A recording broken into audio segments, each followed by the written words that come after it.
अखंडमंडलाकारं व्याप्तं येन चराचरं तत्पदं दर्शितं येन तस्मै श्री गुरुवे नमः। अज्ञानान्धस्य लोकस्य ज्ञानाञ्जनशलाकया चक्षुरुन्मीलितं येन तस्मै श्री गुरुवे नमः। अध्यात्म विश्व विज्ञान यूट्यूब चैनल पर उपस्थित अपने सभी प्रिय मित्र, आचार्य, गुरुजन, हमारे मार्गदर्शक, प्रेरणा स्थान और हमारे सभी व्यूअर्स, शेयरकर्ता और सब्सक्राइबर्स सभी का हार्दिक स्वागत समादर करते हैं और उन्हें आमंत्रित करते हैं श्रीमद् भगवद गीतोपनिषद के 14वें अध्याय गुणत्रय विभाग योग का अध्ययन करने के लिए।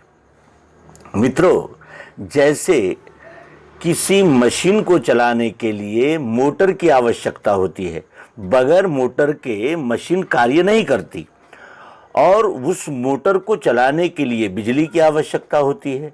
यानी बिजली, मोटर और मशीन, इस प्रकार का इस विश्व का भी व्यापार ऐसे ही चलता है।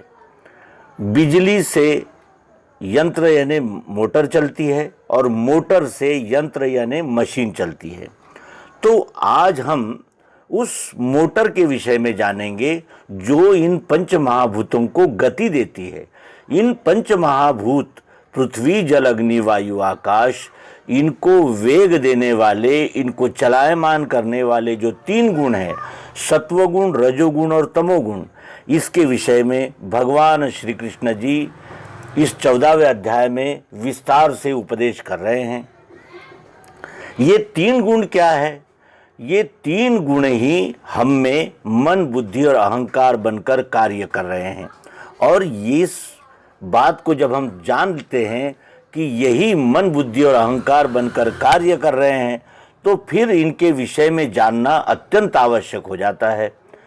हमारा मन रजोगुण से बना है, हमारी बुद्धि सतोगुण से, और हमारा अहंकार जो मैं दिन भर, रात भर, संपूर्ण जीवन भर मैं करता रहता है, ये अहंकार तमोगुण का स्वरूप है। और ये 3 गुण ही हमारे शरीर में 3 नाड़ियाँ बनकर धड़क रहे हैं, चलायमान हो रहे हैं। सत्वगुण कफ नाड़ी बनकर चलायमान हो रहा है, जो आगे चलकर बुद्धि बन जाता है। रजोगुण वात नाड़ी बनकर चलायमान हो रहा है, जो मन के रूप में अनुभव में आ रहा है।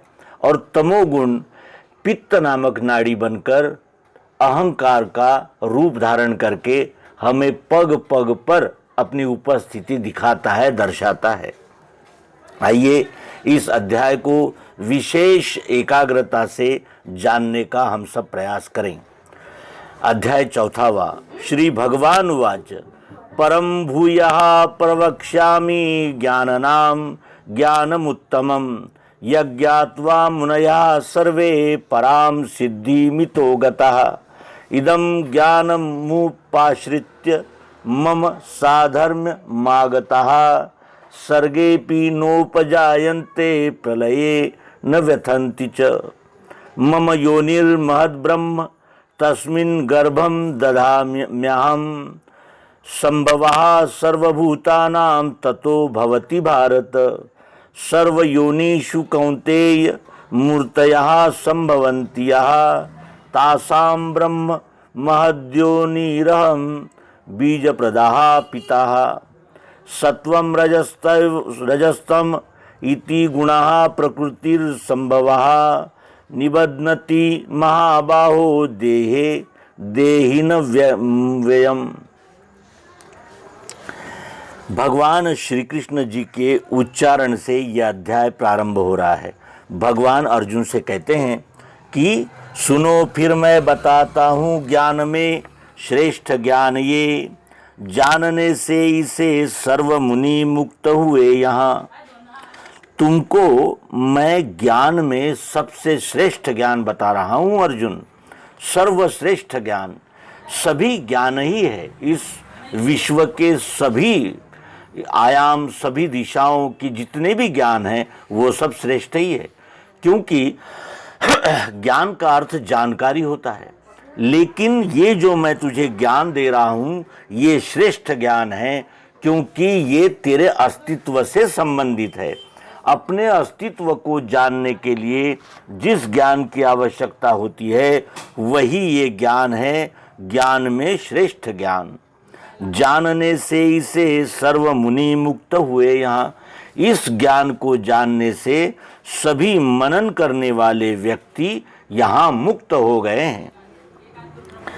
अब जो ज्ञान में श्रेष्ठ ज्ञान है, ये कहने का आशय यह है कि ये विज्ञान है।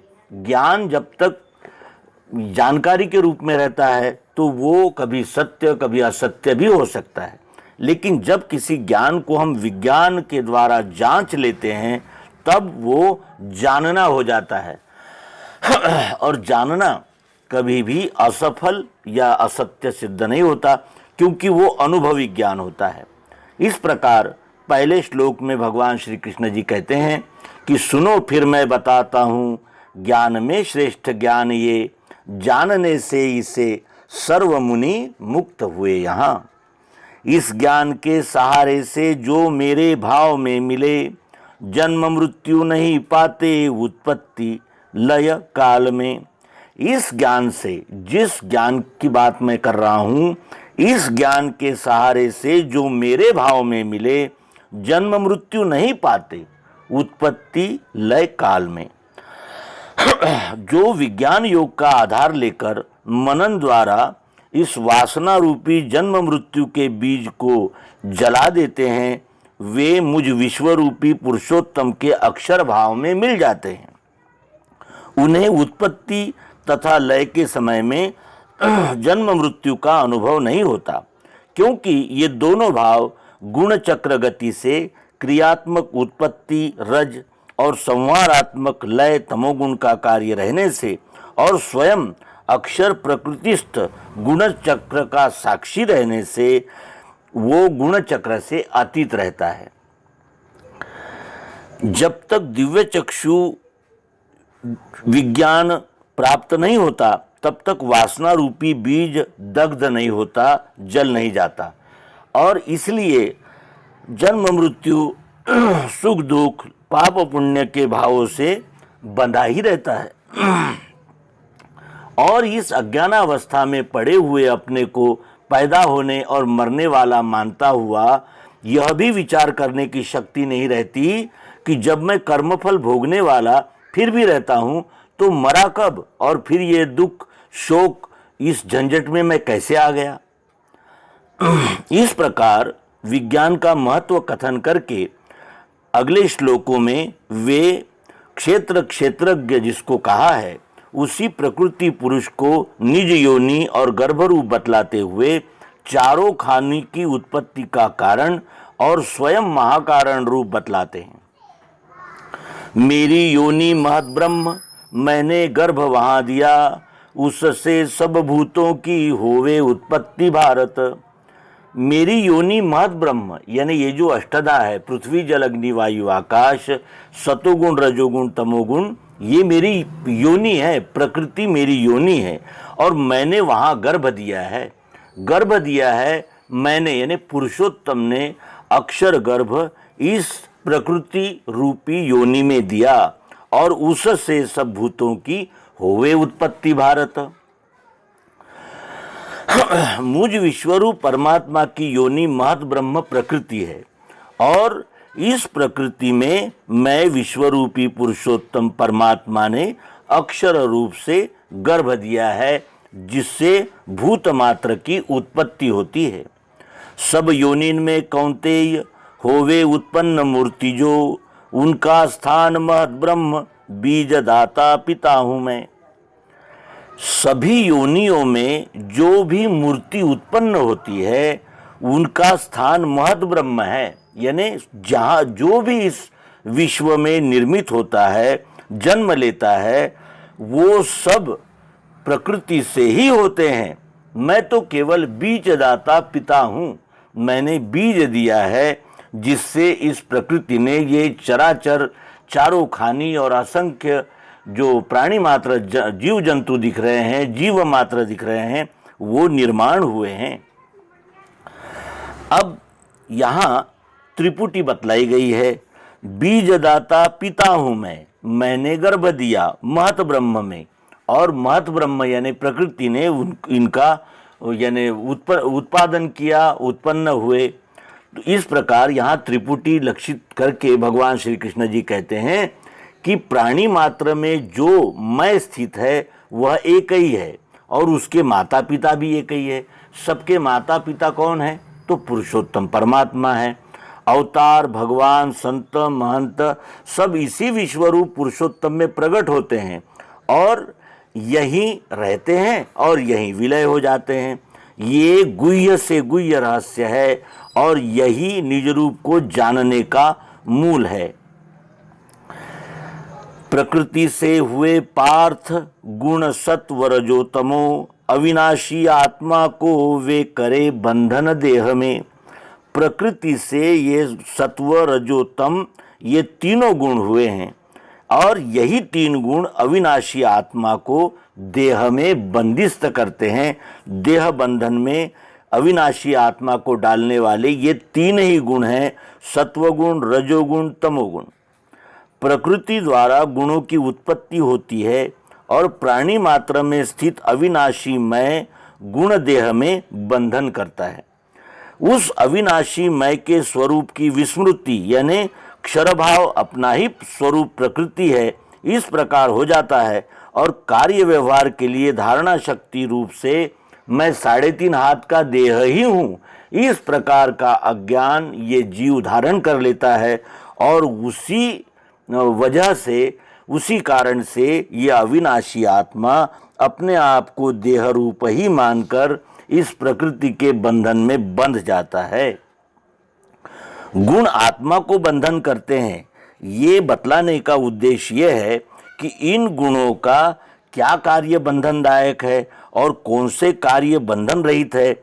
इसलिए उनके शुद्धाशुद्ध कार्य का अब यहाँ से भगवान श्री कृष्ण जी वर्णन कर रहे हैं।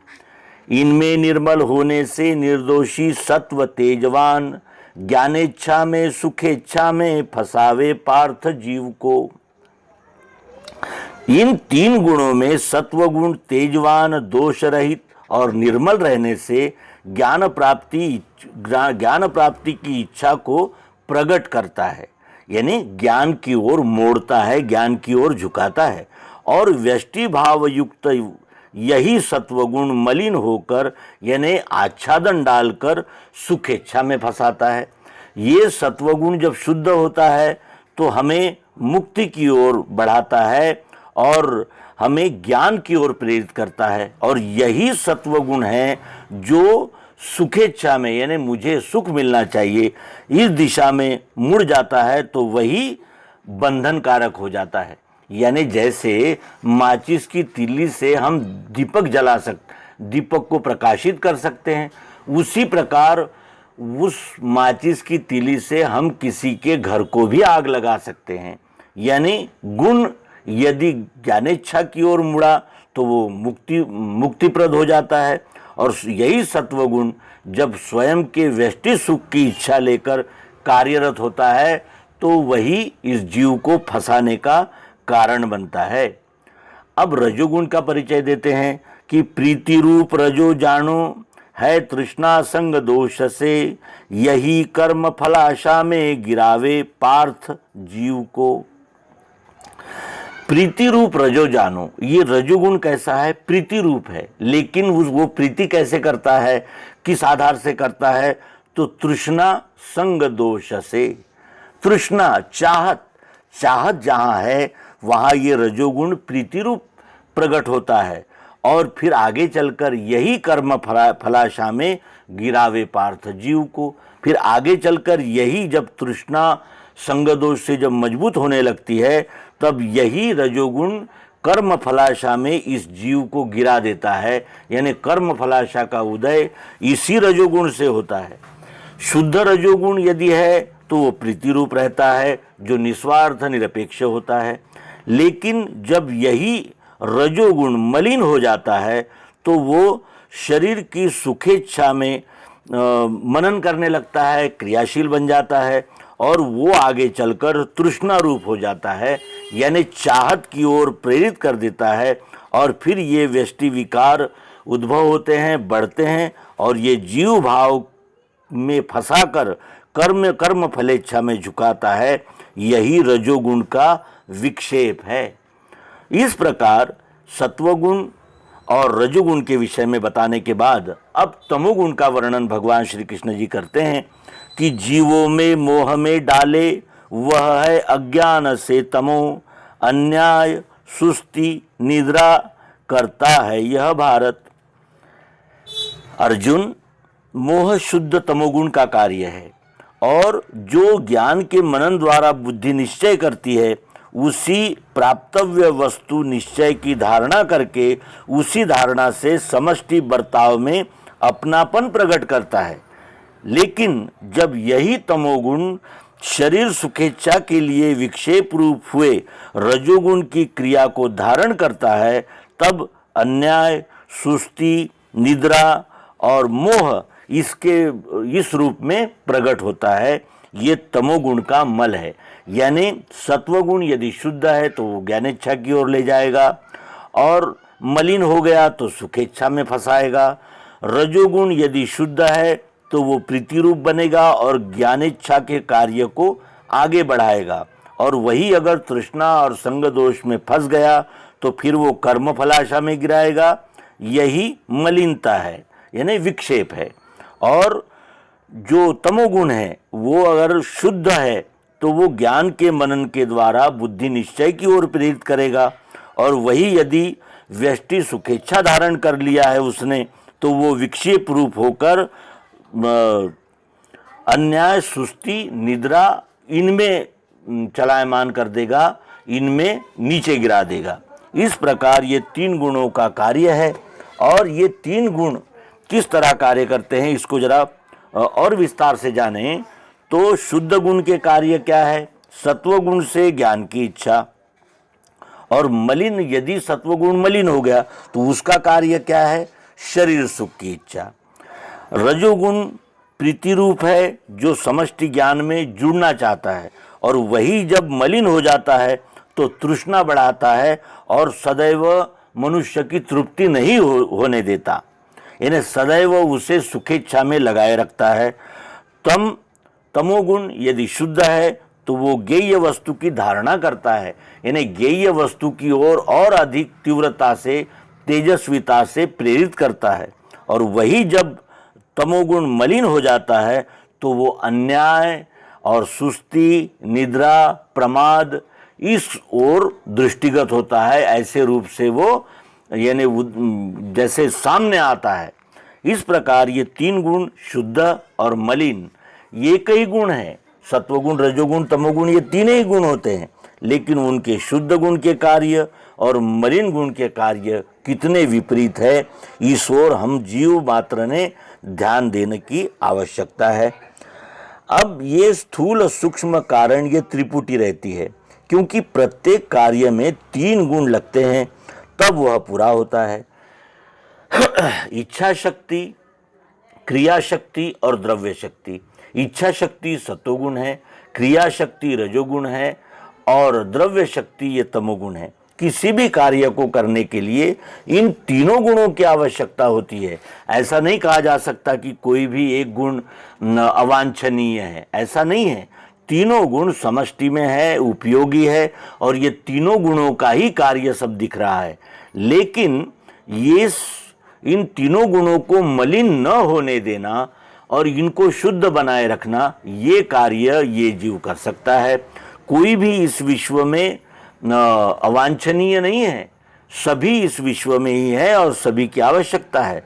लेकिन यदि शरीर सुखेच्छा में यानी सुखेच्छा धारण करके आलस्य में पड़ गया है, बैठा रहता है, सोता रहता है, किसी भी कार्य में ध्यान नहीं देता और शरीर सुख की पूर्ति के लिए नाना प्रकार के कर्म और मन को घूमने देना, घर वालों को उल्टी सीधी सुनाकर उनकी छाती पर चढ़ बैठना, उनकी जबान बंद कर देना, यानी उद्दंडता करना, इस प्रकार यही तमोगुण है जो तेजस्वी और ज्ञान की ओर प्रेरित कर रहा था, और यही जब मलिन हो गया तो इस प्रकार के विपरीत कार्य करता है और हमें जीव भाव में बांध कर रखता है। फसावे सुख में सत्व, डाले हैं कर्म में रजो, ढक के ज्ञान को डाले पार्थ अन्याय में तमो। सतोगुण सदैव सुख में फंसाता है और ब्रह्मदेव के फलाशारूप कर्मों में रजोगुण डाल देता है, और विवेक को पूर्णतया ढक के अन्याय में प्रवृत्त कर देना ये तमोगुण का कार्य है। जैसे आकाश में हल्के बादल आ जाने से सूर्य प्रकाश ज्यों का त्यों रहते हुए भी मंद दिखता है। क्यों? क्योंकि उस पर, सूरज पर बादलों का आवरण आ जाता है। अपने और सूर्य के बीच में घने बादलों के घूमने से कभी अंधेरा कभी प्रकाश, स्थिरता नहीं रहती, ये विक्षेप है। और घटाटोप अंधकार सूर्य रहते न दिखना, यह मल है। और ऐसे आत्म सूर्य अव्यक्त चित्त अंतःकरण में प्रकाशित जब बुद्धि सुखेच्छा में ये आवरणों से जब ढक जाती है तो मन की नाना रूप क्रियाओं में वो तमोगुण का मल अन्याय रूपी अंधेरी इंद्रियों में छा जाता है, और इसका परिणाम ये होता है कि मन बुद्धि इंद्रियां इन गुणों के कार्य पर आच्छादित हो जाने से प्रकाश ज्यों का त्यों रहते हुए भी नहीं दिखता और इस आत्मरूपी सूर्य को ढक देता है, आच्छादित कर देता है। रजो तमो जीत करके भारत सत्व है बढ़े, रजो सत्व तमो जीते, जीते तम सतो रजो। ये रजो तमो जीत करके भारत सत्व है बढ़े, इसका अर्थ यह है कि जब रजोगुण तमोगुण को जीतकर सत्वगुण बढ़ जाता है, यानी 50% सत्वगुण, 25% रजोगुण और 25% तमोगुण, इस प्रकार का जब बैलेंस हो जाता है तब वो सत्व बढ़ता है, सत्वगुण बढ़ता है। और जब रजोगुण बढ़ता है तो वो सत्वगुण रजोगुण इनको जीत लेता है, और जब तम बढ़ता है तो वो सत्वगुण रजोगुण को जीत लेता है। इसका आशय यह है कि जब सत्वगुण का प्रमाण बढ़ता है तब ये दोनों गुण क्षीण हो जाते हैं, और जब एक गुण बढ़ता है तब ये दोनों गुण क्षीण हो जाने से उसका दृश्य कैसा दिखता है। तो जब प्रधान गुण में मिलकर शेष दो गुण कार्य करते हैं और प्रत्येक गुण शेष दो गुणों को जीतकर कार्य करता है तो क्या होता है, इसके विषय में भगवान श्री कृष्ण जी आगामी श्लोक में समझाते हैं कि जब देह में ये सारी इंद्रियां ज्ञान ज्योति से रहे चैतन्य तो जानो सत्व का बल है बढ़ा। इस देह में जब योग युक्त बुद्धि निश्चय से मन इंद्रियों में जागृत रहकर कर्मेंद्रियों के द्वारा स्वकर्माचरण होता रहता है और विद्याभ्यास में चित्त को एकाग्रता से मन बुद्धि इंद्रियां अहम सहित संयत रहते हुए विषयों के वैराग्य से प्रसन्नता दिखती है, तब जानना चाहिए कि सत्व का बल बड़ा है। अब ये 3 गुण कार्यरत है। अब इन 3 गुणों के लक्षण क्या है, या हम कैसा जाने कि कौन सा गुण बढ़ा हुआ है, तो उसके लिए जो कसौटियां हैं वो भी अब भगवान श्री कृष्ण जी अर्जुन को समझाते हैं। कहते हैं कि जब देह में सारी इंद्रियां ज्ञान ज्योति से रहे चैतन्य तो जानो सत्व का बल है बढ़ा। जब इस देह में सत्वगुण बढ़ जाता है तब हमारी सारी इंद्रियां ज्ञान ज्योति से चैतन्य रूप हो जाती है। चैतन्य रूप का अर्थ यह है कि चित्त की, मन की और इंद्रियों की एकाग्रता, निर्मलता बढ़ने लगती है। ये क्या है, तो ये है सत्वगुण का प्रकाश। जब देह में ये सारी इंद्रियां ज्ञान ज्योति से रहे चैतन्य तो जानो सत्व का बल है बड़ा।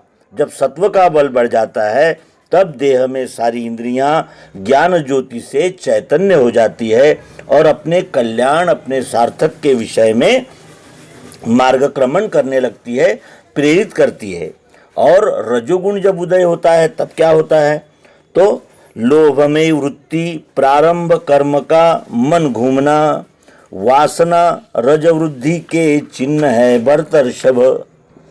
लोभ में वृत्तियां लगकर मन अनेकानेक प्रकार से कर्मों में घूमने लगता है, तो वह कामना पूर्ति की प्रबलता से रजोगुण बढ़ने की पहचान है। जब हमारे अंदर रजोगुण बढ़ जाता है तो हमारी वृत्तियां लोभ में प्रवृत्त होने लगती है और अनेक कर्मों की ओर प्रेरित करती रहती है जो कामना पूर्ति और लोभ के लिए हो। रजोगुण बढ़ने की ये पहचान है और ये रजोगुण अर्धबली यानी 50% होकर कार्य करने लगता है, तब ये चिन्ह दृष्टिगोचर होते हैं। और जब रजोगुण 50% बढ़कर जब कार्य होने लगते हैं तो उसके चिन्ह क्या है? विवेक नाश, आलस्य, मोह, अन्याय चिन्ह ये होते हैं तम वृद्धि से जानना कुरुनंदन। जिस समय सत्संग का यानी सत क्या है, सत्य क्या है, इसका वर्णन बुद्धि निश्चय न कर सके और बुद्धि निश्चय सत्य को अपना न सके और बुद्धि का विवेक नाश हो गया है, तब समझना चाहिए कि हम पर तमोगुण आवृत्त हो गया है। और इसके लक्षण है सुस्ती, मोह यानी व्यष्टि भाव में मेरापन, अन्याय और व्यष्टि भाव से मेरा भला हो, फिर औरों के कष्ट हो या औरों का नाश क्यों न हो जाए, लेकिन मेरा स्वार्थ सिद्ध होना चाहिए और मेरे मन के अनुकूल कार्य होना चाहिए। इस प्रकार जब हमारी प्रवृत्ति होने लगती है तो समझना चाहिए कि तमोगुण बढ़ गया है, तमोगुण का प्रतिशत 50 हो गया है। इस प्रकार इन तीनों गुणों का ये खेल है और इसको पहचानने के ये चिन्ह है। अब इसके आगे इन गुणों से हम आत्मरूप जीवों का क्या संबंध है, इस विषय में भगवान श्री कृष्ण जी समझाते हैं कि जब सत्व बढ़े देही जाता है देह छोड़ के, तब जावे विद्वानों के निर्मल ब्रह्मलोक में। जब सत्वगुण बढ़ता है तब ये देही यानी देह को धारण करने वाला ये जीवात्मा देह छोड़कर जब जाता है तब विद्वानों के निर्मल ब्रह्मलोक में जाता है। यानी सत्वगुण बढ़ा हुआ रहते हुए जब हम इस शरीर का त्याग करते हैं तब हम विद्वानों के निर्मल ब्रह्मलोक में जाते हैं। जब रजतम ये इन दो गुणों को दबाकर सत्व गुण बलवान होता है यानी 50% होता है, और ऐसे समय हम जब अपना यानी सूक्ष्म शरीर, पंच ज्ञानेन्द्रियाँ, पंच कर्मेंद्रियाँ, पंच प्राण, मन बुद्धि मिलकर 17 तत्वों का जो ये स्थूल देह है ये त्याग कर देते हैं, तब सत्वगुण प्रधान ब्रह्म जानाति ब्राह्मणः ऐसे ब्राह्मण वर्ण के विज्ञान योगी के यहाँ जन्म को प्राप्त होते हैं। और यही ब्रह्मलोक प्राप्ति है। ब्रह्मलोक कहीं ऊपर नीचे इधर उधर नहीं है, यही ब्रह्मलोक है। विद्वान, सच्शील, सात्विक और ईश्वर की जिज्ञासा रखने वाले निर्मल मन के लोगों में जन्म होना यही ब्रह्मलोक है। और ये ब्रह्मलोक जब हम सत्वगुण में अपने आप को स्थित रखकर इस शरीर को छोड़ते हैं तब प्राप्त होता है। अब रजोगुण में जब रजोगुण बढ़ा हुआ रहने पर जब हमारी प्राणोत्क्रमण होता है, देह त्याग होता है, तब क्या होता है? रज में मृत्यु आने से कर्मकांडी बने यहाँ, जो तम में जावे पाता है मूढ़ योनि सो। जब रजोगुण बड़ा होता है और तब हमारा प्राणोत्क्रमण होता है तो हम कर्मकांडी बन जाते हैं, और जो तम में जाता है यानी तमोगुण बढ़ा हुआ है ऐसे समय जब जाता है वो मूढ़ योनियों को प्राप्त करता है। रजोगुण जब बढ़ा हुआ है तब जाता है तो कर्मकांडी बनता है, और तमोगुण जब बढ़ा हुआ होता है तब हम प्राणोत्क्रमण होता है, हमारा देह त्याग होता है, तो मूढ़ योनि में हम जाते हैं।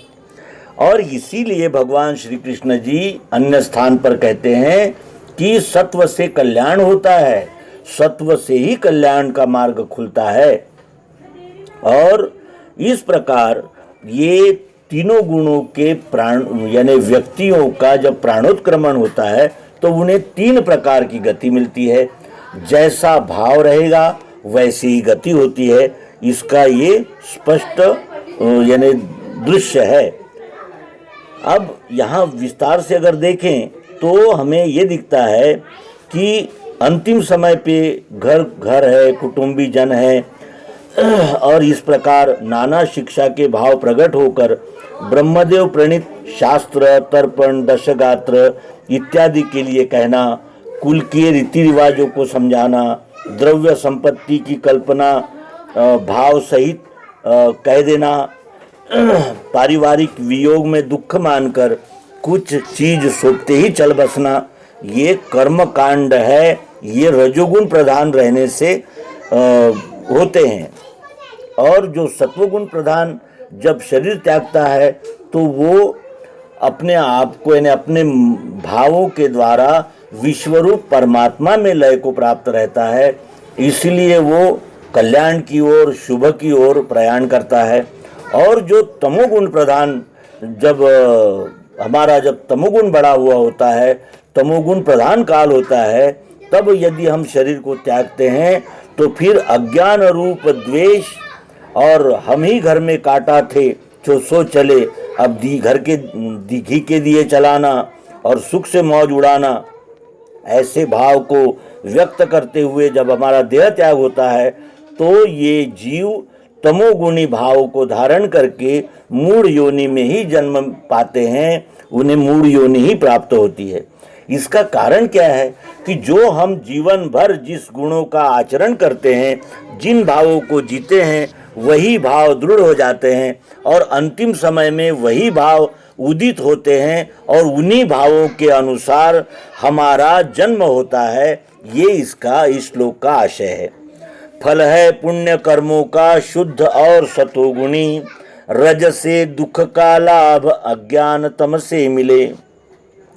पुण्य कर्मों का फल है शुद्ध और सतोगुणी, रजोगुणी कर्म का फल है दुख का उसे लाभ होता है, और अज्ञान से तमोगुणी प्राप्त होता है, यानी तमोगुणी को अज्ञान ही मिलता है।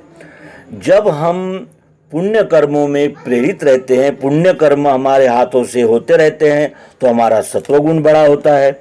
और जब हमारे मन में लोभ, लालच, कामना पूर्ति जागती है और उसके लिए जब हम कर्म यानी प्रेरित होते हैं तो हमें दुख ही मिलता है। और जब हम तमोगुण प्रधान वृत्ति में रहते हैं तो हमें अज्ञान ही प्राप्त होता है। इस प्रकार इन तीनों गुणों के प्रभाव हमारे सामने उजागर होते हैं। फिर सत्व से ज्ञान होता है, रज से लाभ लोभ का, तम से मोह अन्याय और अज्ञान ही मिले। सत्वगुण से ज्ञान मिलता है, सत्वगुण से ज्ञान होता है, रज से लाभ लोभ का, रजोगुण से लोभ का लाभ होता है, और तमोगुण से मोह अन्याय और अज्ञान ही मिलता है। ये भी भगवान श्री कृष्ण जी पूर्व में कह चुके हैं। और अब सत्वगुण, रजोगुण, तमोगुण इनके आधार से हमारे किस प्रकार ऊर्ध्वगति या अधोगति होती है उस विषय में समझाते हैं कि जावे सतोगुणी ऊंचा, बीच में राजसी रहे, अल्प बुद्धि गुणों में वो नीचे को तामसी गिरे। जो सतोगुण प्रधान होते हैं वो ब्राह्मण वर्ण में जाते हैं, जो रजोगुण प्रधान होते हैं वो कर्मफल, कामना पूर्ति, धन, संतान इत्यादि का सुख, स्वर्ग की कल्पना, और कभी इनका वियोग रूप दुख, नरक पाता हुआ सदैव बीच में रहता है, यानी इसे ऊर्ध्व योनि नहीं मिलती, तो ये लटके रहते हैं। कामनावश होने से ये लटके रहते हैं, बीच में लटकते रहते हैं। और जो तमोगुण प्रधान होते हैं वो मंद बुद्धिवान होते हैं, काम क्रोध लोभ इन विकारों में सदैव फंसे रहते हैं और अधोगति में ही गिरते हैं। इस प्रकार इन तीनों गुणों की गतियां यहाँ भगवान श्री कृष्ण जी निर्देशित करते हैं। गुण है कर्म के कर्ता, दृष्टा ये जब है लखे, मैं गुणों से परे हूँगा, जाने वो मुझ में मिले। अब ये तीन गुण हैं, ये तीन गुणों के पार जाने के लिए भगवान श्री कृष्ण जी कहते हैं हमें इन तीनों गुणों का साक्षी होना है। ये भगवान श्री कृष्ण जी कह रहे हैं। क्यों? क्योंकि गुण है कर्म के कर्ता, सतोगुण रजोगुण तमोगुण यही कर्म के कर्ता है। हम कहते हैं हम कर रहे हैं, हम नहीं करते।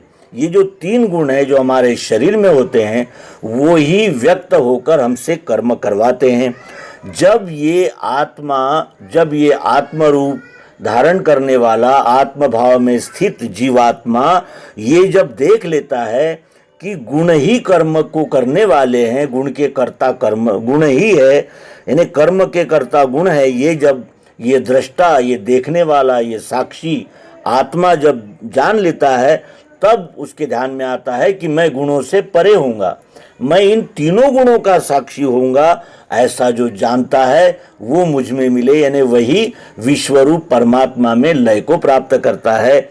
जब तक वो गुणों से परे नहीं होता तब तक इसको यानी सुख दुख लाभ हानि स्तुति निंदा ये झमेले प्राप्त होते ही रहते हैं और वो बार बार व्यष्टि सुख की आशा में आता है, लोभ लालच कामनाओं के फेर में पड़ता है। लोभ मिला तो मोह हो जाता है और लोभ हमारी कामना पूर्ति नहीं हुई तो फिर क्रोध हो जाता है। इस प्रकार ये तीनों गुण ही विकार बनकर सामने आने लगते हैं।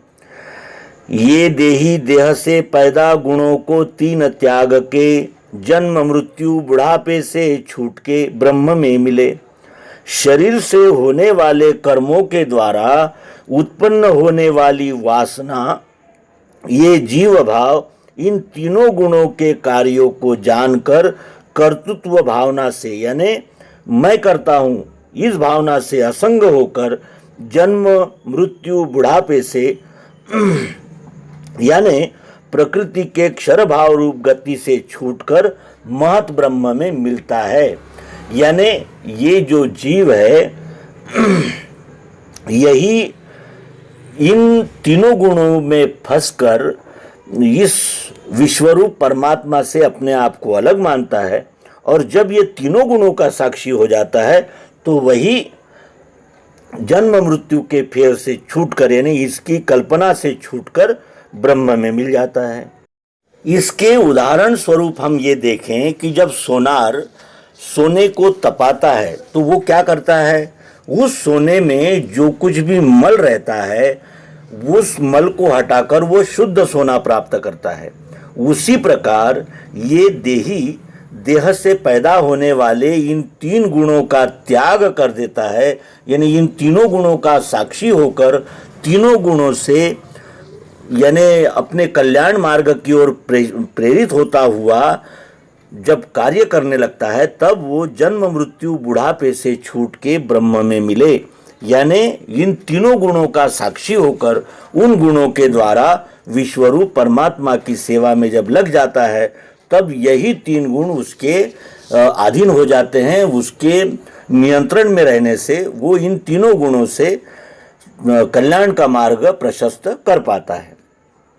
अब अर्जुन ने प्रश्न किया है, अर्जुन की शंका क्या है वो हम ध्यान से सुने और उसका समाधान भगवान श्री कृष्ण जी कैसे करते हैं, ये अत्यंत महत्वपूर्ण विषय यहाँ आता है। कहते हैं अर्जुन कि प्रभु तीनों गुणों के ये परे है पहचान क्या, आचार उसके क्या है कैसे गुण त्यागे कहो। प्रभु हे सद्गुरुदेव, ये तीनों गुणों के जो पार हो गए हैं, तीनों गुणों के जो दृष्टा हो गए हैं, उनकी क्या पहचान है, वो कैसे पहचाने जाएंगे, उनके आचार क्या है, उनका बर्ताव कैसे होता है, उनके बर्ताव का क्या आधार होता है और किस प्रकार इन तीनों गुणों का त्याग किया जाता है, ये आप मुझे बताइए। प्रभो तीन गुणों के ये परे है पहचान क्या, आचार उसके क्या है कैसे गुण त्यागे कहो। ये अत्यंत मौलिक महत्वपूर्ण प्रश्न है। 3 प्रश्न है और उसके उत्तर भगवान श्री कृष्ण जी यहाँ से अर्जुन को देते हैं। श्री भगवान कहते हैं, ज्ञानावस्था क्रियावस्था पार्थ, अज्ञान की स्थिति प्राप्त होवे चली जावे, त्याग इच्छा करे नहीं। ज्ञान की अवस्था, क्रिया की अवस्था और अज्ञान की स्थिति आती है चली जाती है, इसलिए इनको प्राप्त करने की और त्यागने की इच्छा का त्याग करना चाहिए। यानी ये जो तीनों गुण हैं ये अत्यंत आवश्यक है।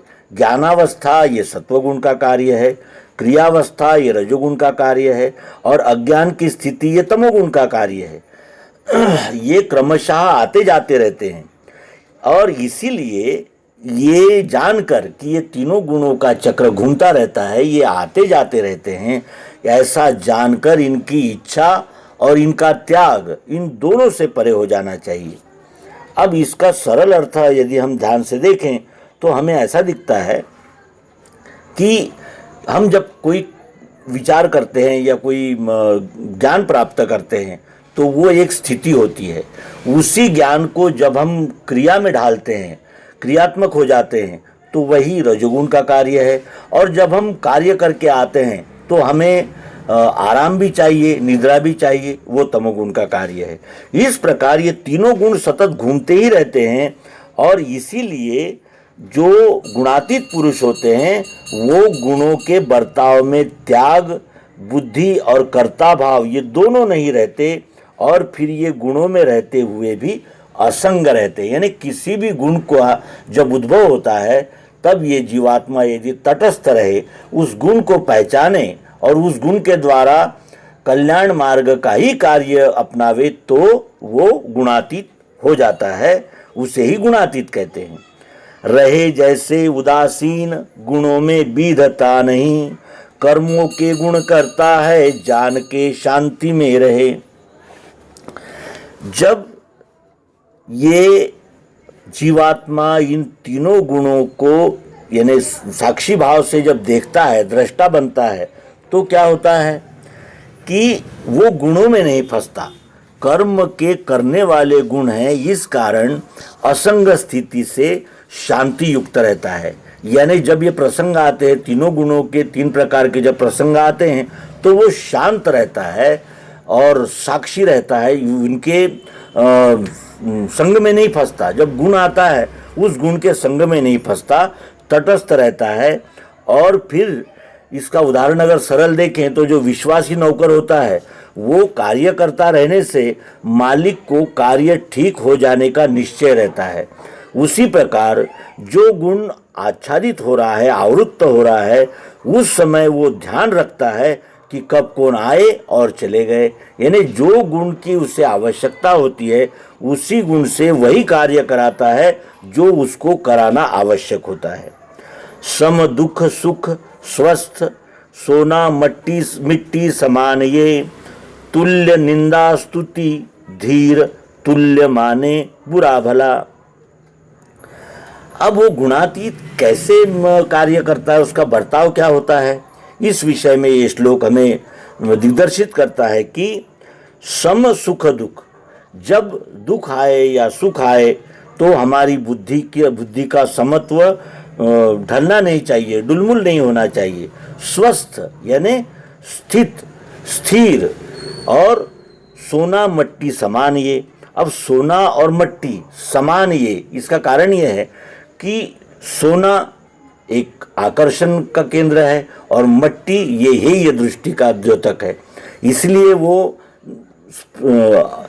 स्पृश्य अस्पृश्य, छोटा बड़ा, ऊंच नीच, ये दृष्टि से वस्तुओं की ओर न देखते हुए उपयोगिता की यानी नज़र से देखता है। जैसे यानी हमें धारण करना है तो हम आभूषण मिट्टी के नहीं पहनेंगे, सोने के ही पहनेंगे। लेकिन जहाँ हमें बीज बोना है तो वहाँ सोना काम नहीं आएगा, मिट्टी ही काम आएगा। इसी प्रकार ये सम सुख दुख, स्वस्थ सोना मट्टी समान ये, तुल्य निंदा स्तुति धीर, तुल्य माने बुरा भला, यानी ये समत्व में स्थित हो जाता है। सुख आए दुख आए, सोना हो प्राप्त हो, मिट्टी प्राप्त हो, निंदा प्राप्त हो या स्तुति प्राप्त हो, बुरा प्राप्त हो या भला प्राप्त हो, कोई भी स्थिति आए उसकी शांति कभी डगमगाती नहीं, क्योंकि वो तीनों गुणों के परे हो जाता है, वो गुणातीत हो जाता है। शत्रु मित्र जिसे तुल्य सममाना अपमान है, फलेच्छाएं मिटी सारी गुणातीत उसे कहा।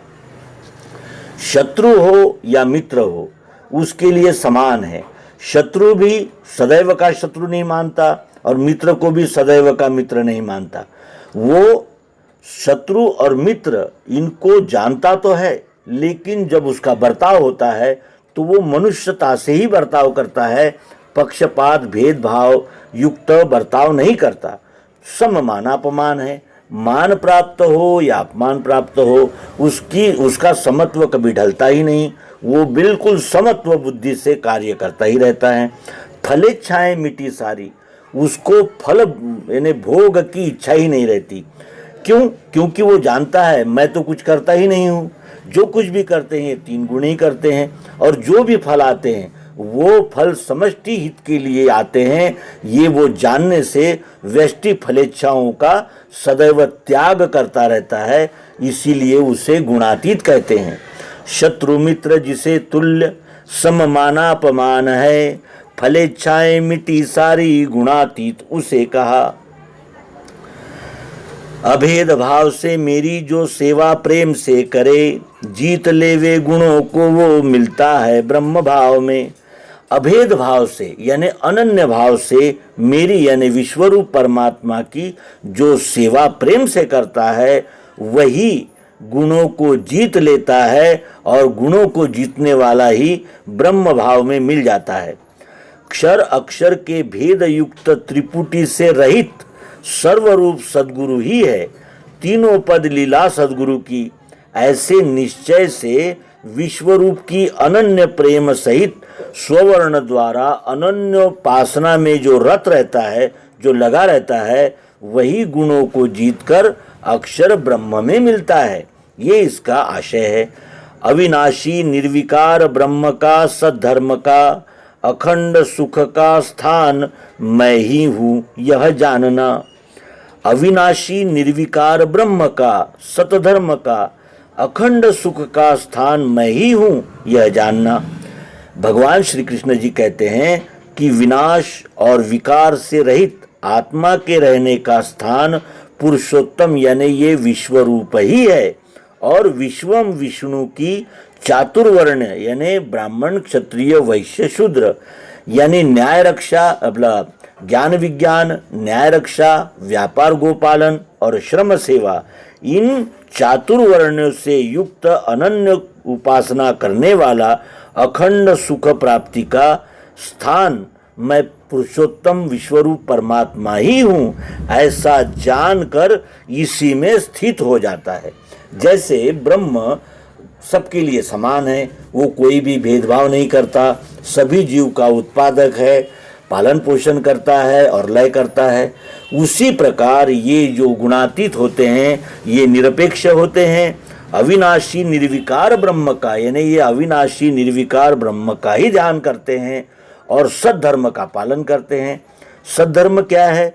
अपने सेवा के द्वारा विश्वरूप परमात्मा की आराधना करना, और फिर जब वो ऐसा करने लगता है तो अखंड सुख का जो स्थान है, जो जन्म मृत्यु से परे है, जो ये विश्वरूप परमात्मा के साथ लय होने वाला जो स्थान है, उस स्थान को परमात्मा के स्थान को ये जीव प्राप्त कर लेता है, क्योंकि ये जीव भाव का त्याग करके शिव भाव में लय होता है इसका। अब यहाँ ये जानना चाहिए कि आत्मानुभव दिव्य चक्षु सद्गुरु योग युक्ति से जब आत्मानुभव हो जाता है तब हमें इस त्रिपुटी रहस्य का जो मर्म है वो ध्यान में आता है।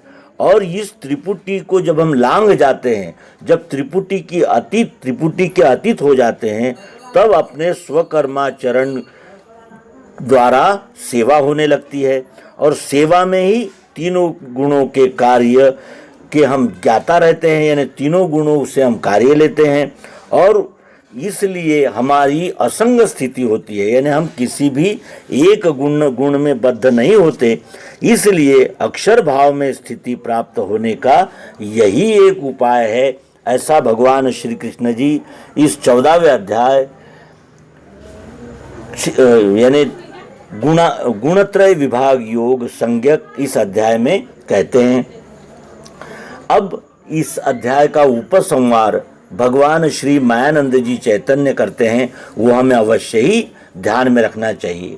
बोले कृष्ण यथार्थ ज्ञान सुन ले, कल्याणकारी यही, मेरा गर्भ परा सुयोनि अपरा, जानो महत ब्रह्म ही, लीला है उसके स्वभाव गुण की सारी, कहा पार्थ ने, देखो कि सविध कृष्ण जी यह कहे, छोड़ो अहंता बने। भगवान कृष्ण कहने लगे कि वास्तविक श्रेष्ठ विज्ञान को श्रवण कर, ये स्थायी कल्याण करने वाला है। मुझ पुरुषोत्तम का अक्षर गर्भ इसे परा कहते हैं और ये महत ब्रह्म प्रकृति यानी अपरा में स्थित होने से यह मेरी श्रेष्ठ योनि यानी जो प्रकृति है उसको नहीं जानता है और इस अपरा के स्वभाव गुणों की ही ये सारी लीला हो रही है। तब अर्जुन कहने लगे कि मैं इस लीला को किस प्रकार से देखूं। तब भगवान श्री कृष्ण जी ने समझाया कि तुम मैं करता हूं इस भाव का त्याग करो, इस कर्तृत्वाभिमान का त्याग करो। जैसे ही तुम इस कर्तृत्वाभिमान का त्याग करोगे तुम गुणातीत हो जाते हो। इस प्रकार यहाँ ब्रह्म विद्यांतर्गत विज्ञान योग शास्त्र विषयक श्री कृष्णार्जुन संवाद रूप श्रीमद् भगवद गीतोपनिषद में का गुणत्रय विभाग संज्ञक अध्याय 14वां पूर्ण हुआ। मित्रों, हम बार बार आपसे अनुरोध करते हैं और बार बार ये प्रार्थना करते रहते हैं कि आप इन अंकों को अधिक से अधिक शेयर किया कीजिए। अधिक से अधिक इस ज्ञान का प्रचार प्रसार ही मानव को आज इस हाहाकारी परिस्थिति से निकाल सकता है और संपूर्ण मानवता को जागृत करने के लिए इससे श्रेष्ठ अन्य कोई विद्या नहीं हो सकती। इसीलिए भगवान श्री कृष्ण जी अध्यात्म विद्या विद्यानाम ऐसा कहते हैं और इसी बात की जागृति देते हुए इस अंक को विराम देते हैं। नर्मदे हर सद्गुरु भगवान की जय, विश्वरूप परमात्मा की जय। ओम शांति शांति।